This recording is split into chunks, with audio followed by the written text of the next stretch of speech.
Mirë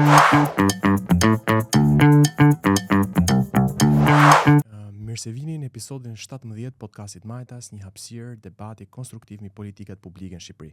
Sot kam nderin të kem të ftuar profesor Ermal Frashi. Mirë se erdhët, profesor. Faleminderit.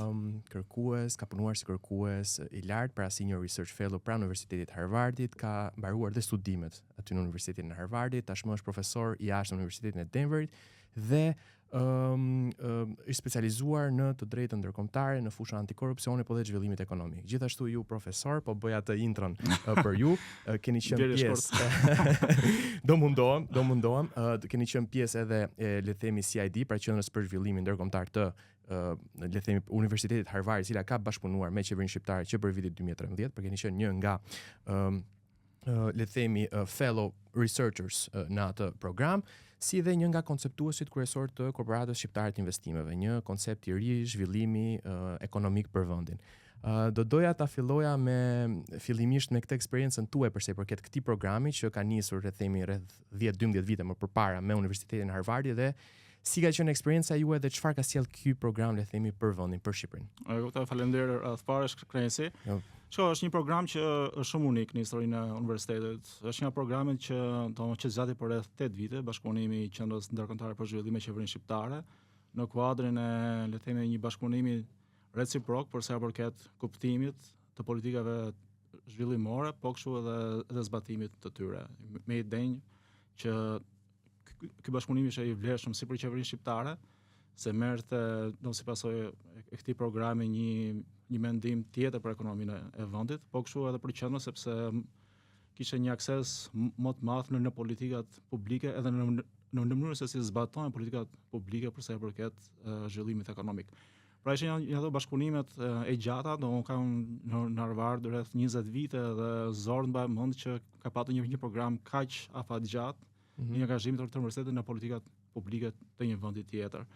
Dhe ishte një program që pati një gamë shumë të madhe veprimtarisht, ne filluam në 2013, në vjesht të 2013-s për të përgjigjur në asaj stabilitetit makroekonomik që kërcënoi dhe me tuarir ky stabilitet që kulminua dhe me dy marrëveshjet me Bankën Botërore dhe me FMN-n që i dha një linjë jetë ekonomisë së vendit ose më saktë stabilitetit për shkak të buxhetit publik keni fjalën ato vite mbi 80%. Eksakt.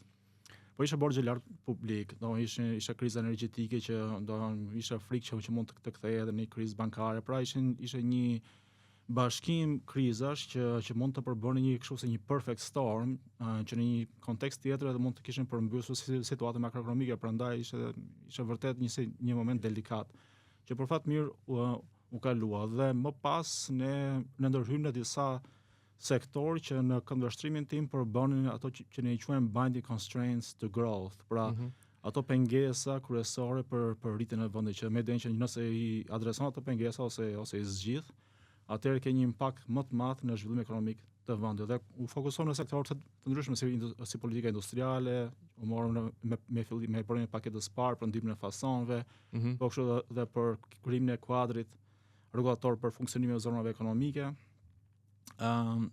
U fokusuan për disa vite në bujqësi, në sektorin bujqësor, po kështu në sektorin energjetik, në turizëm. Jemi një aktor kyç që u angazhuam në organizimin e diasporës shqiptare dhe le të themi angazhimin e saj me qeverinë shqiptare ose e kundërta, angazhimin e qeverisë shqiptare me diasporën. Jo që kulminoi edhe me summitin e parë të diasporës që u bë këtu në vjesht të 2016-s, nëse nuk gaboj. Pra ishte një saj sektorësh që ndryshonin nga viti në vit, pra nuk kishte një ndërhyrje që fokusohej vetëm në një sektor, në një të vetëm edhe ngele aty, për shkak të kushteve të ekonomisë shqiptare, po kështu ndërhyrja jon varet shumë nga problematika që paraqisten në momente të caktuar vendi. Dhe në vitet e fundit në fokusuan fort edhe në krijimin e një strukture për të mobilizuar dhe përdorur më me eficiencë dhe efektivitet asetet shtetërore. Gjë që çoi edhe në krijimin e Korporatës Investimeve Shqiptare.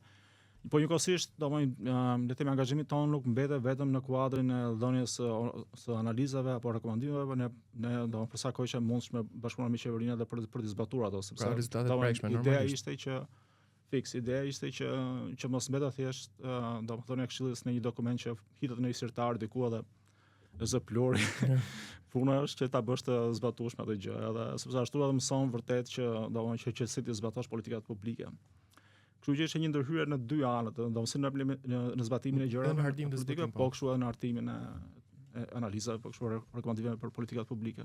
Në fakt është një nga programet unë kam përdorur shpesh edhe në kërkimin e le të themi tezës time të masterit, pra Growth Lab-in, laboratorin e rritjes për të parë diversifikimin e ekonomisë shqiptare, dhe mendoj që është bërë një punë shumë e mirë e cila nuk ka ekzistuar më përpara në këtë lloj niveli të dhënash për Shqipërinë. Dhe në fakt është dhe e rëndësishme që keni arritur dhe në nivelin e zbatimit, pasi përtek kësaj konsulencës që merret shpesh ka një shkëputje, të paktën edhe në eksperiencës time, nëpërmjet atë çka thot konsulenti dhe pastaj si shkon zbatimi, implementimi nëpërmjet një operatori, le të themi, ose një qeverie. Kështu që kjo bashkimi i hartimit dhe zbatimit të bëhet nga një entitet i vetëm ose të paktën të ndihmoj, të jetë co-creator, është diçka e rëndësishme, le të themi, në botën e zhvillimit ekonomik. Dhe prandaj më pëlqen dhe rasti i konceptimit i idejimit të korporatës shqiptare të investimeve. Mund të tregoni pak më tepër çfarë funksioni realisht kryen korporata, pasi është një korporatë e cila ka pasur dhe si motrat e saj në vende të tjera të zhvilluara, në Itali, në Francë, dhe si do mundohet që këtë kapitalin publik, pronave publike, por duke mobilizuar dhe kapitalin privat të arrit bëj këtë sinergjin për të çuar në zhvillimin e vendit. Eksakt. Kështu një përgjigje pak me dy hapa. Përse një hap e parë është për të kuptuar kontekstin pak më tepër, sepse bën më të lehtë për pastaj të kuptohet se çfarë bën korporata. Se si ka lindur nevoja, e vërtetë është. Eksakt. Domthonë ekziston një bazë e shëndetshme si në literaturë, po kështu në praktik, të nevojës që kanë shtetet për të krijuar struktura të posaçme që merren me përdorimin ose revitalizimin e aseteve shtetërore, që kryesisht një pjesë e tyre rinë të papërdorura. Sidomos vendet postkomuniste si Shqipëria, ka shumë nga këto që është një vend që doli nga një ekonomia planifikuar. Asetet ishin shtetërore, domethënë, po edhe në vende të tjera, domethënë Shqipëria nuk është rasti vetëm, madje domethënë një pjesë e mirë e literaturës teorike të paktën i jep rëndësi aseteve publike në vendet perëndimore. Pra, ishte një bazë shëndetshme teorike për të përdorur pronën shtetërore. Pastaj edhe si praktik pune, edhe si në vendet e zhvilluara, domethënë që kanë patur mundësi të zhvillohen ose rishtazi, domethënë me rishtazi kanë fjalën domethënë nga viti 1950 deri në 1990, pra ka këtë gjithë brezin e vendeve të Azisë Lindore, po kështu në vendet e zhvilluara që kanë qenë të zhvilluara, domethënë perëndimi, Shtetet Bashkuara, ka patur gjithmonë struktura të posaçme që optimizonin përdorimin e aseteve publike. Përveç këtyre, dhe në disa vende në zhvillim, dhe ato vende që kanë patur eksperjenca pozitive në zhvillim, pra që kanë arritur të rriten brenda një gjenerate, ka patur gjithmonë aktorë që bënin ndërmjetësi midis shtetit po kështu e tregut privat. Me idenë e vënies në përdorim të këtyre aseteve publike. Pra, domosdoshmë nga ana teorike, po kështu nga ana eksperiencës praktike, kishte mjaftueshëm shembuj ku do bazoheshe për dalë me idenë që ndoshta Shqipërisi duhet një aktor i tillë, sidomos kur bëhej një analizë dhe shikohej që në Shqipëri mungonte një kapacitet i tillë shtetëror. Ministrit se bënin dot atë gjë. Plus dhe fokusi ishte tjetër gjë, ishte drejt fokusim të ministrive drejt hartimit të politikave, ndoshta edhe drejt zbatimit të tyre. Po nuk është tipik roli një ministrie që të marrë të menaxhojë asetet publike. Edhe nëse e bën ose e ka bërë nëpërmjet instrumentave të tjerë që jo gjithmonë kanë qenë efektiv. Pra, në rastin e Shqipërisë, pas një gap analysis apo një due diligence, vetë situata në vend tregonte që kishte nevojë për një institucion të tillë. Kështu që ne ishim ideatorë dhe këtij institucioni për një kohë të mirë, në mori shumë dizenjimi i këtij institucioni, në mënyrë që t'i përshtatej sa më tepër realitetet këtu. Ishte një proces që në fakt u bën konsultime edhe me institucione financiare të zhvillimit, janë këto Development Financial Institutions, si puna e EBRD-s, European Investment Bank, IFC. Pra, ishte një proces që u bë konsultuar, po kështu që ju përgjigji një nevojë që kishte vendi. Dhe misioni kryesor i EAC-s është që të krijojë ato kapacitete që sektori privat e ka patur të vështirë të krijojë vetëm, po kështu edhe shteti për 1000 arsye të ndryshme ka patur të vështirë ti bëj deri tani. Pra është win-win, fitojnë të dyja para në këtë rast. Dhe shteti që përfiton kapitalin privat, po dhe privati që ka një, le të themi, më pak burokraci në këtë rast, ka dhe pronën e cilën mund ta zhvillojë, por duhet t'japi mbrapsht në ekonominë shqiptare. Eksakt, fix. Edhe pra do më zgjedh një lloj hapësire që nuk është zënë as nga privati dot, as nga shteti. Dhe kjo gjë njihet, domosdoshmë sepse është kjo ideja që tregjet jo gjithmonë janë perfekte. Vërtet, kemi dështime të tregut. Monopoli është një ndërtyrë, ndotje ekonomike e tjera. Eksakt. Edhe në situata kur vendet tregjet janë akoma të pazhvilluara, janë disa sektorë ose disa hapësira që tregu privat si kap dot ose nuk është në gjendje që ti mbuloj dot. Po kështu edhe shteti vetë me atë të tjerë nuk e bën dot atë gjë, prandaj duhet inkurajoj gjithmonë një lloj strukture apo një lloj organizimi të tillë që thith energjitë apo kapacitetet të dyve, si sektorit publik, po kështu edhe sektorit privat. Me idenë që krijojnë kushte që të zhvillojnë ato lloj pronash shtetërore, zhvillimi i cilave çon në krijimin e diversitetit ekonomik. Edhe me diversitet ekonomik në kuptohet krijimi i kapaciteve prodhuese të reja që nuk ekzistojnë, por që janë ose janë të fjetura në këtë rast si fabrikat e lëna ose uzinat e lëna nga regjimi komunist. Eksakt. Megjithatë, profesor, partneriteti publik-privat shpesh perceptohet si, le të themi, përfitimi i privatit në favor të publikut, pra perceptimi që ndodh shpesh edhe në Europë, megjithatë kanë funksionuar në vendet si Mbretëria e Bashkuar, mund të themi edhe në Turqi, pra në vende ndryshme në Itali ka funksionuar partneriteti publik-privat. Tani si mund garantojmë që të ketë një vlerë reale për Shqipërinë ose për vendin? Ky lloj partneriteti. Mund gjesh raste sa duash ku ka patur abuzim, por që s'mund të thuash që partneriteti publik-privat është i dëmshëm për ekonominë e një vendi apo për një shoqëri të caktuar. Edhe s'mund të jesh kundër thjesht të dalësh kundër idesë, do një argumentim që që është i vështirë për të bërë. Ajo që mund diskutosh është më tepër që në çfarë momenti privati vjen të bëjë një investim që përfiton po kështu si shteti, po kështu edhe publiku. Dakor.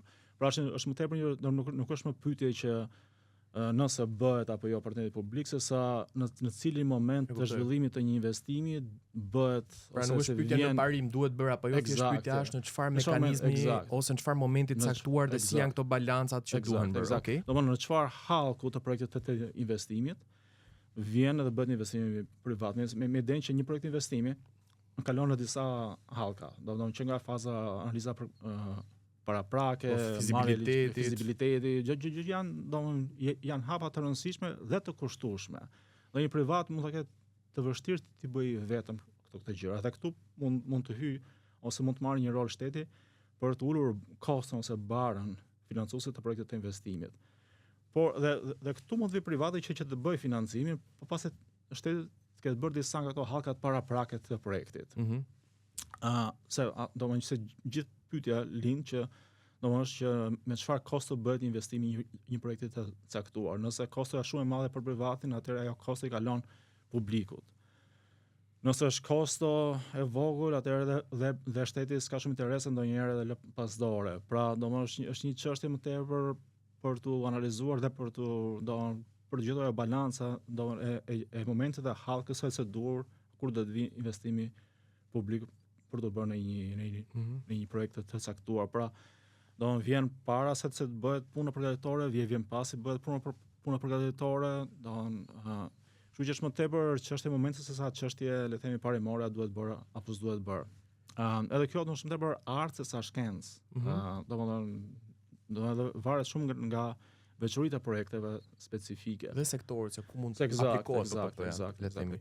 Pasi në disa vende është aplikuar në projekte infrastrukturore ku shteti nuk e ka pasur buxhetin ose nuk ka dashur të rrisi taksat, por ndërkohë ka marrë përsipër privati dhe ndërkohë në vite le të themi shlyhet ky lloj partneriteti publik-privat. Ndoshta mos gaboj edhe në rastin e Turqisë, ka qenë në sistemin shëndetësor, ose kemi disa raste të tjera në Mbretërinë e Bashkuar, gjithashtu kemi një partneritet publik-privat në disa sektorë të ekonomisë, por duke mbajtur pronësinë e shtetit, ndoshta menaxhimin e private në këtë rast. Kështu që mendoj dhe unë që ky është kombinimi më i mirë, asnjëherë të jetë radikale, domethënë të jepet totalisht për privatizim ose të jepet totalisht në pronësitë private, po të ketë një farë bashkëpunimi që të ketë përfitues të dyja palët. Po. Si kjo mendoj është në fund ditës dhe thelbi partneritet publik-privat. Eksakt. Edhe është kjo gjë tjetër, domethënë që të dyve palëve, domethënë si private po kështu edhe shtetit interesojnë në fundit gjëra që nuk janë të kundërta me njëra tjetrën. Domethënë të dy interesojnë që të ulin riskun e investimeve. Të dy interesojnë që të krijojnë një lloj produkti që i mbijeton kohës ose testit kohës. Shteti intereson që të krijojë ato lloj projektesh që ka një shërbim publik. Private normal intereson që të krijojë një lloj fitimi nga ky angazhim dhe të dyve palëve intereson që kostot e projekteve të ngelen të ulta, sepse është ideja që sa më ulët është kostoja, aq më pozitive është efekti i tyre si për shtetin, po kështu edhe për privatin. Pra gjithë çështja është që domosdoshmë gjithë vështirësia qëndron për të analizuar kostot dhe për gjithë ato në moment eksakt, të mesme në art. Por a duhet jetë shteti nxitës le të themi i punës në afatgjat, edhe ku mendojnë se duhet diversifikohet ekonomia shqiptare le të themi në planin afatgjat? Unë e kam parë Growth Labin, kam parë një ndryshim struktural të ekonomisë dhe ju e keni shprehur në intervistat tuaja, nga fasoneria tashmë ka marrë më tepër le të themi turizmi dhe pjesa e teknologjisë, por ku mendoni se duhet diversifikohet më tepër Shqipëria? Në dy drejtime, si nga ana e prodhimit të madrave, po kështu edhe nga ana e prodhimit të shërbimeve, të dy drejtimet duhen eksploruar.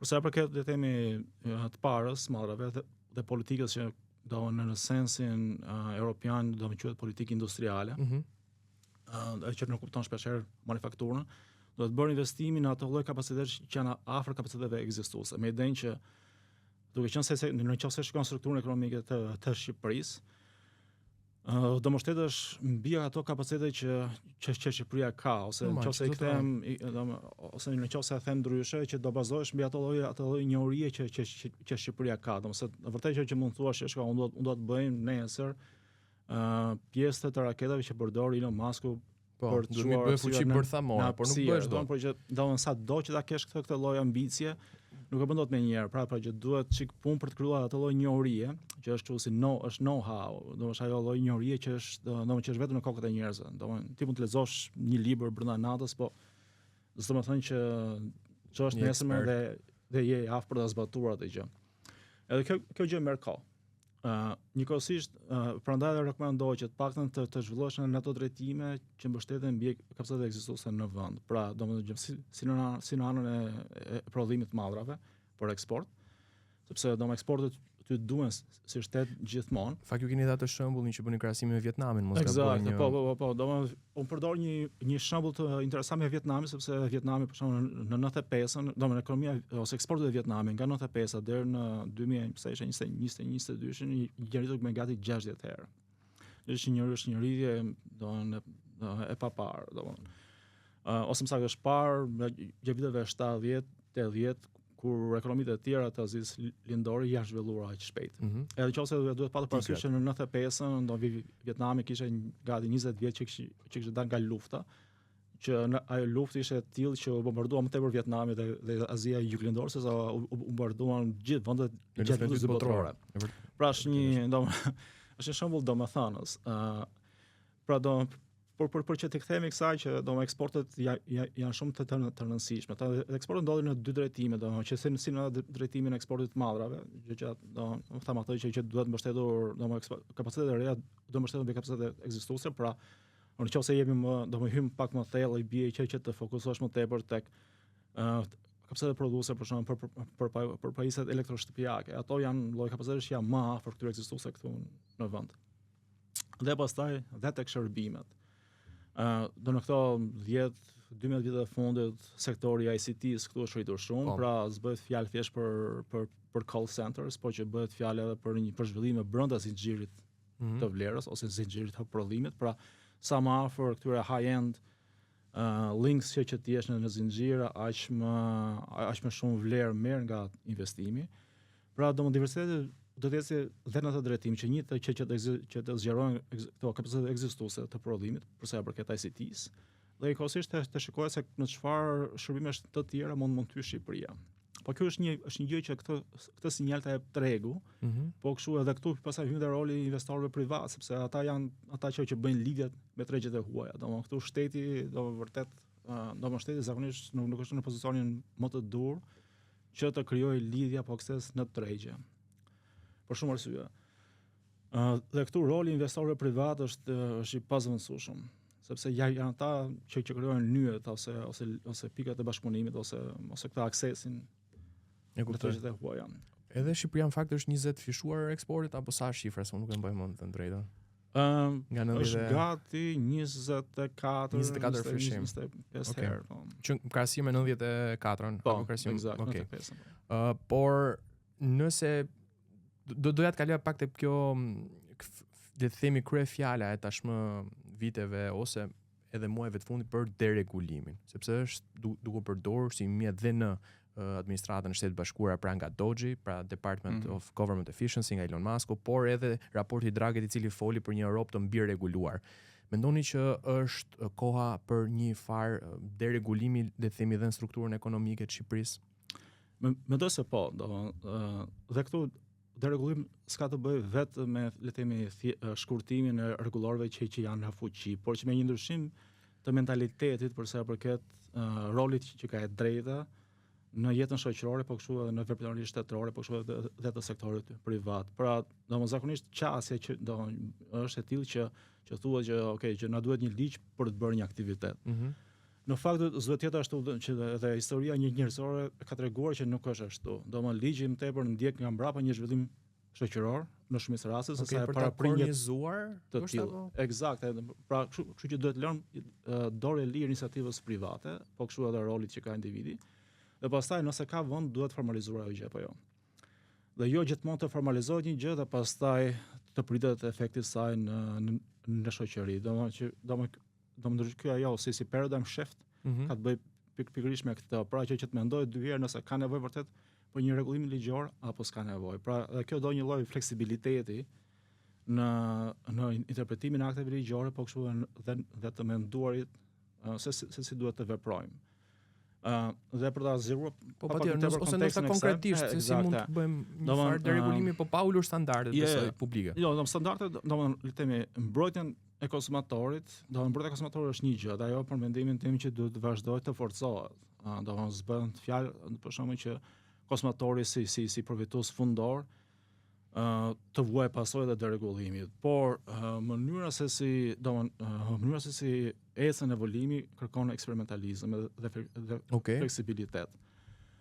Dhe kjo kërkon që domethënë të krijosh një sistem ligjor, po kështu dhe qeverisë që është i hapur drejt fleksibilitetit dhe drejt eksperimentalizmit. Për shembull, ne folëm për maskun më herët. Po. Masku hecën përpara sepse funksionon në një sistem ku dështimet nuk shikohen si dështime fatale, domethënë që ata e thyen në kurriz. Domethënë mund të ishte amerikan. 10 raketa nga të cilat 8 shpërthejnë në ajër, po të ishte po mos ishte në Amerikë, domethënë këto gjëra që mund ta thyenin ata. Por aty ishte ideja që ti mëson nga dështimet. Edhe duke qenë se jetojmë në një sistem që ndryshon shumë shpejt. Nuk është e vendi që ti të mundosh të kapësh pas një lloji ngurtësie fiktive që të jep ligji ose formalizimi. Ndaj edhe them që domethënë qasja ndaj sistemit rregullator do të jetë i tillë që vetë sistemi rregullator nga një anë duhet përditësohet shpesh dhe nga ana tjetër duhet lënë fleksibël. Pra mos të kalojnë në një ekstrem të formalizimit të tij. Për të dhënë një shembull tjetër, për këtë iPhone apo çdo lloj pajisje elektronike, në një herë 2 muaj deri nga një version i ri që duhet për update. Dakor? Domethënë që si mendon që domethënë që sa feasible është që një sistem rregullator miratohet sot edhe mund të mbijetojë kohës për 5, 6 apo 10 vite. Domethënë është thjesht në kohën e sotme. Po është dinamike, thënë ritmi i zhvillimit në botën teknologjike, po dhe në botën politike. Eksakt, është aq dinamike edhe shpejtësia me të cilën do zhvillimet është aq e madhe saqë nuk është feasible apo nuk është objektive që të mendosh që tani unë do kapem pas një lloji ngurtësie efektive që të jep prap ligji. Okay. Pra edhe vetë ligji do të jap atë, do të ketë atë hapësirën aty. Kështu që për të kthyer për asaj pyetjes fillestare, për ta përmbledhur do thosha që ka nevojë për deregullim në dy drejtime. Nga një janë për të parë që çfarë formalizimi të shtuar kanë rregulloret apo sistemi ligjor që ekziston aktualisht, edhe për të parë se cilat rregullore duhen shfuqizuar apo thjeshtuar më tepër. Që nuk janë nevojshme, po. Që janë të nevojshme. Për shkakun që domosdoshmë s'ka nevojë që të ikësh, domosdoshmë që të marrësh 30 licenca në 30 zyra të ndryshme për të bërë një aktivitet. Apo të përgjigjesh në 30 kërkesa të ndryshme me shkrim për ta bërë gjë, domosdoshmë, ose kjo ideja që çdo gjë do të bëhet me shkrim, s'ka nevojë që domosdoshmë emailët pranohen. Domosdoshmë gjërat të kësaj natyre që thjesht rrisin kostën e një aplikimi për shembull. Digitalizimi pra, le të themi në nivel tjetër. Këto gjëra mund të shmangen. Dhe nga tjetër pastaj ndryshimi në mentalitet që është më i vështirë për të bërë. Është më e vështirë. Ndjes qoftë u ndërpres, më kujtua një thënie, po bënte ndryshimin midis mentalitetit perëndimor dhe lindor për pjesën e pyetjeve. Pra, në le të themi ish Republikën Sovjetike, nëse bëje pyetje, çoje në probleme, pra mos bëj pyetje se do ketë probleme, ndërsa në Amerikë nëse bën pyetje çon drejt zgjidhjeve, pra u incentivizonte të bërit pyetje dhe dështimi nuk ishte fatal, siç e tha dhe dështimi ishte thjesht një hallk drejt le të themi atij suksesit të mëvonshëm, ndërsa në logjikën lindore ishte kategorikisht të paktën e ndaluar le të themi në thonjza që të bëjë pyetje se mund të çojë në probleme. Eksakt, është errori juaj në këtë rast. Pikërisht. Dhe cila ishte pjesa e dytë e deregulimit? Pjesa e parë ka të bëjë me ndryshimin e këtij mentaliteti, pra ajo si paradigm shift në mënyrën e të menduarit, pra të krijosh hapësirë për eksperimentalizëm dhe pjesa e dytë është për të bërë një skanim sistemit ekzistues, për të bërë ato lloj thjeshtimesh që duhen të bërë edhe për të mos mbajtur ato lloj ngurtësie që shpeshherë ne ndeshim në sistemin rregullator ose ligjor. Tani do kalojmë një rubrikë që janë më tepër pyetje të shpejta, por mund të merrni kohën tuaj edhe për këtë pjesë. Faleminderit. Cili mendoni është një investim publik, program publik që mendoni ka pasur, le të themi, atë efekti më të madh në Shqipëri këto vite?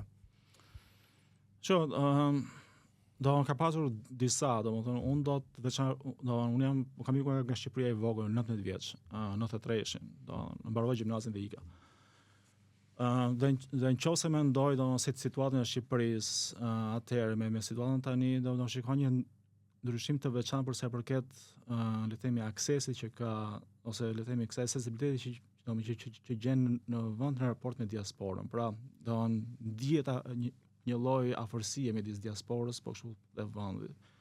Ka vend për të bërë më tepër, edhe mund të flasim për institucione specifike, domethënë, por që kjo ndjesi e afërsisë së diasporës me zhvillime në vend është një gjë që për mendimin tim është për të vlerësuar.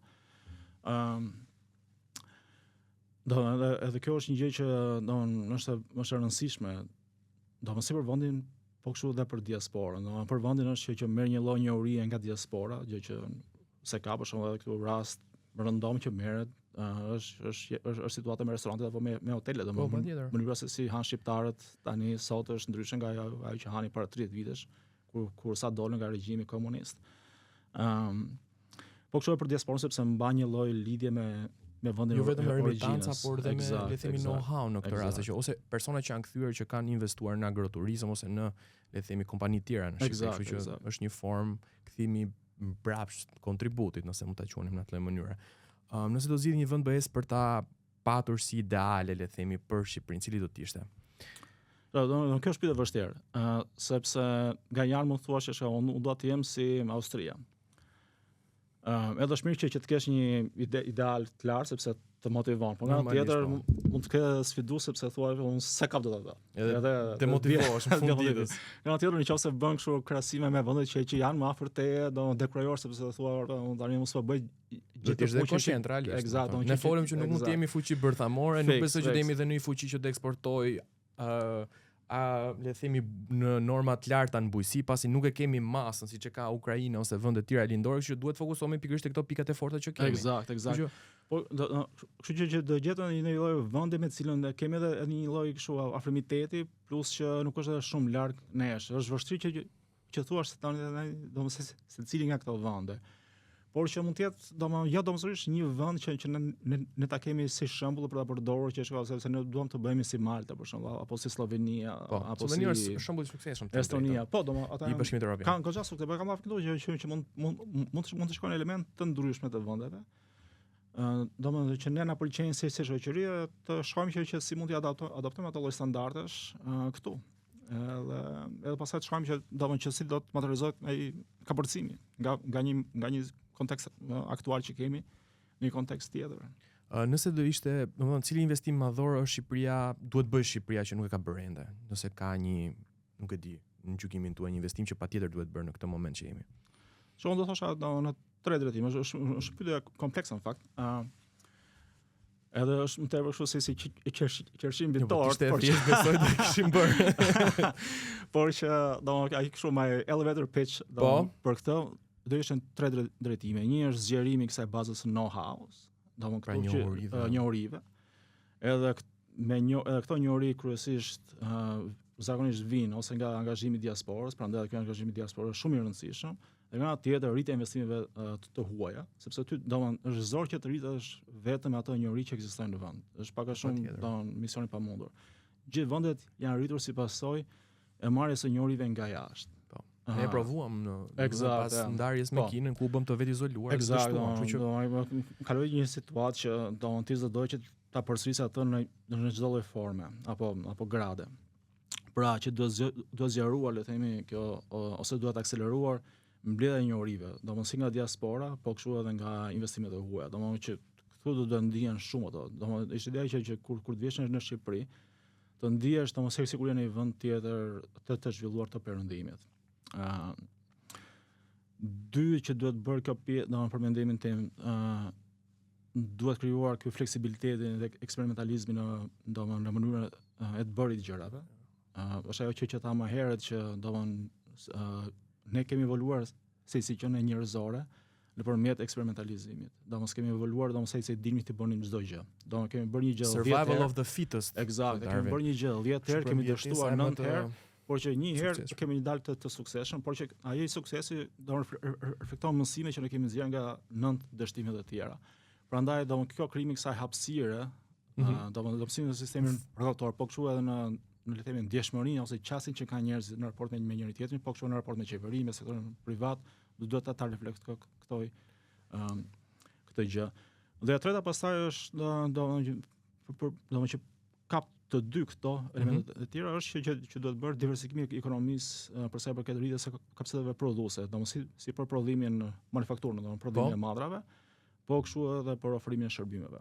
Edhe këtu domethënë që ke plot histori suksesi me cilat mund të bazohesh për të bërë apo ekspansionin e tyre, apo kapërcimin në hallkat apo në kapacitete të tjera. Kur flasim për le të themi kapacitetin prodhuese, kemi fjalën specifikisht për shembull për prodhimin e pjesëve të këmbimit makinave. Në fakt që Shqipëria sapo ka lindur, se sa nxitur, në fakt edhe pas Covidit u vëre një shift nga Europa lindore, vendet lindore, pra kompanitë gjermane i sollën disa prej këtyre magazinave ose prej këtyre fabrikave në vendet Ballkanit Perëndimor. Eksakt. Dhe në pjesën e shërbimit, në turizëm, eksaktësisht apo turizmi është një gjë, po që nuk është i vetmi. Domethënë në sensin që turizmi ke që mund të bësh zgjerimin e tij më tepër, po ka të bëjmë për shembull që një ose sektorit ekzekutiv kjo është ICT-a, domethënë këtu do të parë se në çfarë hallkash të tjera mund të kalosh. Domethënë në çfarë hallkash të tjera të zinxhirit mund të kalosh.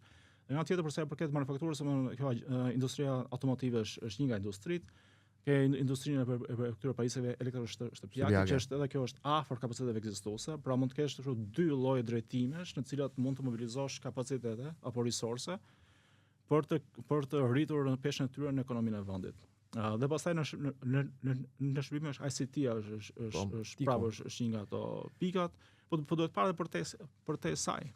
Okej, pra jo vetëm diversifikim, por dhe si mund ta themi, të jetë më kompleks, pra të kalojmë nga thjesht po themi kultivimi ose mbjellja e ullirit, më fakt të bëjmë vaj ulliri cilësor, të eksportojmë këtë lloj vaj ulliri cilësor që më ka vlerë më të lartë dhe për eksportuesin. Kjo është eksaktësisht për shembull në rastin e ICT-s, dallimi bëhet midis call centrave. Po. Dhe kompanive që zhvillojnë software-in. Kompjuterike. Të dyja janë brenda një industrie që është industria e ICT-s, po kanë shkallë kompleksiteti të ndryshme. Edhe ty domosdoshmë si shtete edhe si shoqëri të intereson më tepër fokusimi i ngritjes së kompleksitetit teknologjik të gjërave, aktiviteteve. Në fakt mua edhe kjo ideja e eksperimentalizmit mendoj që shkon për shtat Shqipërisë për shkak se është një vend i vogël ku ke mundësi të bësh disa eksperimente të kontrolluara në fusha ndryshme të ekonomisë. Dhe sidomos një vend i vogël për shkak, domethënë si çdo gjë ka avantazhe, dizavantazhe vet, nëse dizavantazhe më themi që jemi vend i vogël në sipërfaqe, por kemi të avantazhin që mund të lëvizim shpejt. Pasi është popullsi le të themi më e vogël ku mund të kemi edhe këtë farë eksperimentimi edhe në kuadrin ligjor që ndoshta mund të replikohet në Europë, pse jo thjesht marrim nga kuadri i Bashkimit Evropian, por ndonë se diçka funksion ligjërisht ose në një institucion i ri që mund krijoj le të themi qeveria shqiptare mund të eksportohet si shembull suksesi dhe jashtë vendit. Patjetër. Kam përshtypjen që domthonë edhe vetë Bashkimi Evropian është një moment edhe si pasojë edhe zhvillimeve të brendshme, kritikave, që kanë dalë, që mund të jetë një moment të dur për të mësuar nga shembuj pozitiv. Nëse arrin vërtet të krijosh një sistem që është eksperimental, është një sistem që mirëpret idetë e reja dhe i lejon që të zhvillojnë ato gjëra. Gjithmonë evoluim. Është një shembull që ja vlen për të eksportuar. Edhe këtu mund të gjesh mjaftueshëm audiencë të jashtme që mund të jetë interesuar për ta marrë atë gjë. E kuptoj. Për të mësuar nga ty.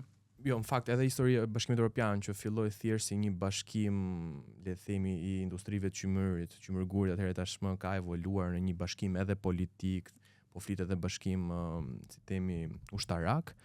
Përtejse heqjes barierave të madrave të shërbimeve tregon që vetë Bashkimi Evropian është për herë në evolim. Por doja ndale tashmë në fund tek një pikë e dobët e ekonomisë që mendoni që ka Shqipëria ose çfarë duhet përmirësoj, ku duhet fokusohemi më tepër. Pra, okay, dakor, do bëjmë përmirësime në këto sektor që përmendëm, po cila është pika e dobët pa të cilën ne nuk mund të zbërthejmë këtë potencialin e plot. Domthonë shpesh herë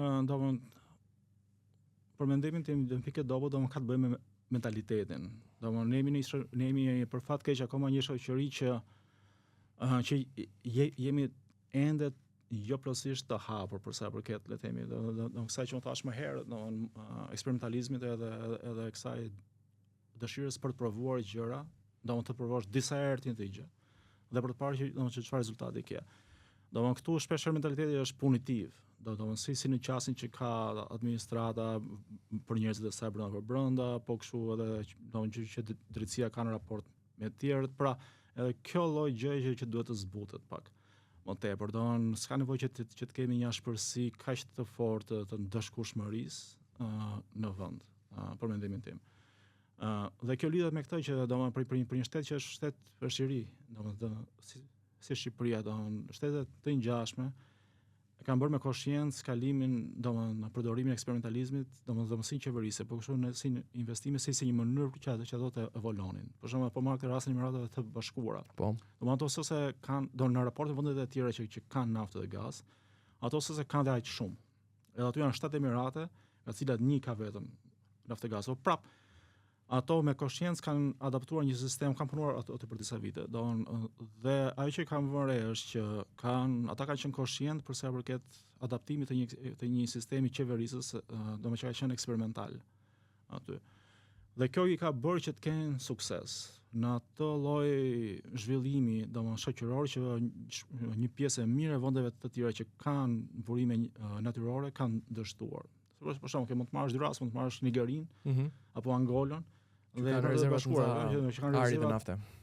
Të mëdha nafte plus minerale të tjera dhe prapë kur shikon si qëndrojnë ato në zhvillim Emiratet e Bashkuara, prapë diferenca është shumë e madhe. Pra këtu kjo ka të bëjë më tepër me adaptimin e një lloj mënyre funksionimi si shoqëri që e bën të lehtë jetën po kështu si të investorëve, po kështu të njerëzve që punojnë aty apo jetojnë aty. Pra domosdoshmërisht e bën më të lehtë jetën kur ti detyrohesh që e subjektivizon individin, më fal. Dhe i kërkon që të përputh aktivitetin e tij me 100.000 faqe ligjesh. Domethënë kjo gjë e bën të vështirë, jo të lehtë jetën. Po e bën më të lehtë jetën kur ti shkon, për shembull, dhe i thua një investori që çfarë do që unë ta bëj këtë investim të suksesshëm. Domethënë çfarë lloj ndihme do. Ka shoqëria, ka qeveria, po kështu nga sektori privat. Edhe kjo lloj qasje e bën më të hapur atë, edhe më interesant. Për shembull, se mund të kesh dy raste, mund të kesh një situatë ku një investor të vjen e ti thuaj që shka mirë se erdhe, po që ke 100.000 faqe realizacion me cilën duhet ti përputhesh. Dhe ke një qasje tjetër kur ti ose shkon te investor, ose investori vjen tek ty dhe ti e pyet që çfarë do nga unë si shoqëri që ta bëjmë këtë investim që ti ke në mend realitet. Pra, këtu ka diferencë madhe dhe kjo gjë po ndihet shumë tani. Për shembull, edhe Masku në një ato universiteti të fundit e pati thënë që kur hapi fabrikën e Teslës në Gjermani, ishte një fabrikë që kishte shumë rëndësi për Teslën, por që ata ishin shtangur të gjithë sepse vetë aplikimi ishte 25.000 faqe. Okej, wow. Që duhet printuar një 2-3 herë. Do më ke parasysh shko dhe vetëm që diski CD ende në 2025. Jo, ata dolin ende kështu, domethënë hard copy. Dhe ai thoshte që ne morëm një truck, morëm një kamion. Ishte dërguar me kamion. Për dorëzuar aplikimin, se ishte 25.000 faqe, domethënë ti thua kush e lexon, ke parasysh, domethënë është nonsense deri diku kjo lloj overregulation. Megjithëse në Shqipëri ka patur rritje të investimit tuaj direkte vit pas viti, por normalisht janë dhe këto nevojat e investitorëve tuaj që të kenë sa më tepër lehtësi, informacioni edhe zbatimin funditës të këtyre. Por do thoj për ta mbyllur, Ermal do thojë që edhe një nga pikat për reflektuar, një nga pikat më të forta le të themi që kemi ne si shtet ose si kombësh dhe kjo le të themi qëndrueshmëria që kemi patur në disa kriza të ndryshme pas 90-s, që jemi ringritur dhe kemi patur një një menaxhim ndryshimi që kombet tjera le të themi do e kishin pasur shumë të vështirë. Nuk flas jo vetëm për diasporën që kemi një pjesë të madhe diasporës jashtë, flas edhe për krizat që kemi kaluar le të themi pas 90-s, 97-ën, pra krizën piramidale, kemi kaluar disa kriza të ndryshme ekonomike, fiskale dhe tjera dhe kemi arritur të ringrimin këtë sens dhe bëjmë dallimin ku ka qenë Shqipëria në vitet 90, ku jemi tashmë. Kështu që edhe nga një anë mendoj që Shqipëria ka ecur përpara, por normalisht ka nevojë për ende më tepër për të. Pikërisht, në fakt, kjo është një eksperiencë që ne kemi dhe do të jemi krenar, dhe kjo aftësia për të rigjeneruar. Edhe kjo do të japi mjaftueshëm besim që shiko, që le të eksperimentojmë, le të provojmë ide të reja, që se edhe nëse dështojmë në një ose dy nga ato, ne do mësojmë nga dështimi dhe do përmirësohemi. Pra, sepse kemi provuar edhe më përpara. Kjo histori tona na jep ne credits që të jemi më guzimtarë, më kurajos për të bërë gjëra. Pra, do të jetë histori që të na lidhë duart, do të jetë histori që të na japi krah. E vërtetë është. Ta kemi support. Në fakt që në kohën e Skënderbeut mos ka bëj. Pra, ringritëm me Skënderbeun, ringritëm 1912-ën, patëm sistemin komunist, u ringritëm nga sistemi komunist, patëm dhe ringritje le të themi për periudha ndryshme të historisë dhe jemi afër aderimin në Bashkimin Evropian funditës. Eksakt. Kështu që është dhe le të themi pozitive që Shqipëria është në këto nuanca ku është tani. Shumë faleminderit për kohën tuaj, ishte kënaqësi e veçantë. Faleminderit, kënaqësi për mua. Faleminderit.